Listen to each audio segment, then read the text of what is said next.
Participles, the adjective form of the verb, are very important in Latin. Very important. So in English, we love our subordinate clauses, but Latin loves its participles. So this makes learning about participles rough for an English speaker sometimes. It's a bit of complex grammar and not something that's easily relatable. I'm going to talk about the future active participle, how Latin forms it from verbs, and how it is used. First off, participles are verbal adjectives. So what does this mean? Well, most importantly, it means that participles are adjectives first and foremost. And so because of this, participles always describe nouns. So a participle will have the same case, number, and gender as the noun it describes, but it has the verbal component, and that's because participles originate from verbs. So in this example, magister puellam laudaturus est. The teacher is going to praise the girl. The word laudaturus is our participle. It comes from the verb to praise, but it's really acting as an adjective describing the teacher. Okay, so to form the future active participle, we always look at a verb's fourth principal part.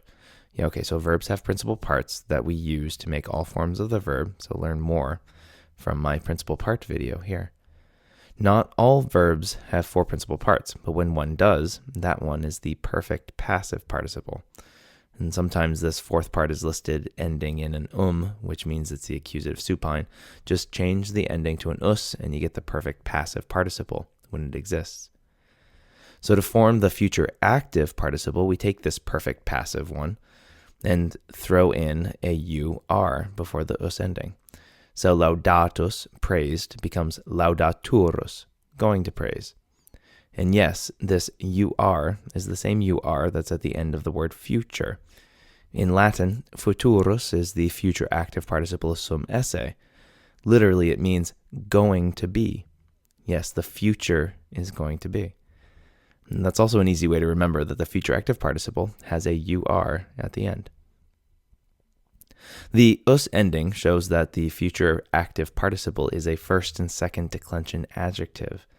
And this means that it has endings from the first and second declension. So here's the masculine singular. These are the second declension endings.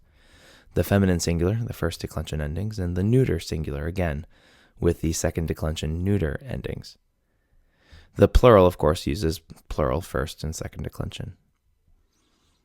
The future active participle very rarely is used as a standard adjective, except in late Latin and in poetry, and except for the participles futurus and venturus. So in the Aeneid, as Aeneas gazes down upon the city of Carthage, Virgil writes that he sees columns in a theater, the futuris decora alta scaenis. Don't worry about the word order. Futuris describes scaenis. This is the soaring decorations for the stage that's going to be. We could easily translate futuris as future, but that's really a substitute for going to be. In Book 2 of the Aeneid, Virgil has the cunning Sinon talk about a prophecy among the Greeks. Taciti ventura videebant. They silently saw the things going to come, or what was coming. More frequently, though, you'll find the future active participle in an active periphrastic. A periphrastic literally is a way of speaking around something, using more words than you need to. And periphrasticks in Latin involve a participle and a form of sum esse.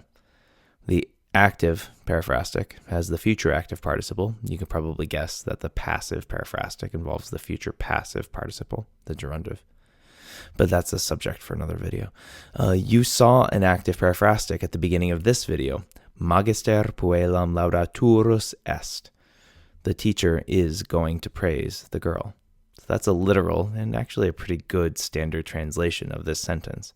Is going to praise. Urps est cassura. The city is going to fall. Mansurus eram. I was going to stay. In many ways, the active periphrastic is a roundabout way of illustrating the future tense. The active periphrastic gives us a lot of flexibility in tenses, though. So check out how we can vary the tense of sum and what its resulting translation and time period is. Mansurus sum, I am going to stay, shows essentially a future action. Mansurus eram, I was going to stay, shows an intended action in the past and practically kind of the future of the past. We can't do this with a standard tense conjugation. There's no future of the past in Latin. Mansurus ero, I will be going to stay, shows an intended action in the future, almost like the future of the future. And the same thing as with the previous one, there is no future of the future in Latin. And so we can go on and on with other tenses. This ability to show future action without the future tense is really useful when you're operating in the subjunctive mood. So there is no future subjunctive, and it's really hard to isolate a future action with a subjunctive verb. So often Latin will just use the present subjunctive for this. But the active periphrastic lets us do just that. So look, volebam scire, I wanted to know, quid facturus esse, what you were going to do. Volo scire quid facturus sis, I want to know what you are going to do. The expression of the future when there is no future. So those are future active participles. A quick review. Participles in general are verbal adjectives. They come from verbs, but in truth describe nouns. So they are really adjectives. The future active participle shows an action that is pretty likely to or about to happen, and the noun described by the participle is doing the action. And we find future active participles by looking at the fourth principal part of a verb and adding a UR before the us ending. And this UR ending is the same UR that's in the word future. We translate future active participles in English with a going to or an about to, followed by the meaning of the verb. And finally, the future active participle will sometimes be used in an active periphrastic, so with a form of sum to be, like te laudatur sum, I am going to praise you. And this is equivalent to the future tense, and it's useful in many different situations where a future tense verb is impossible.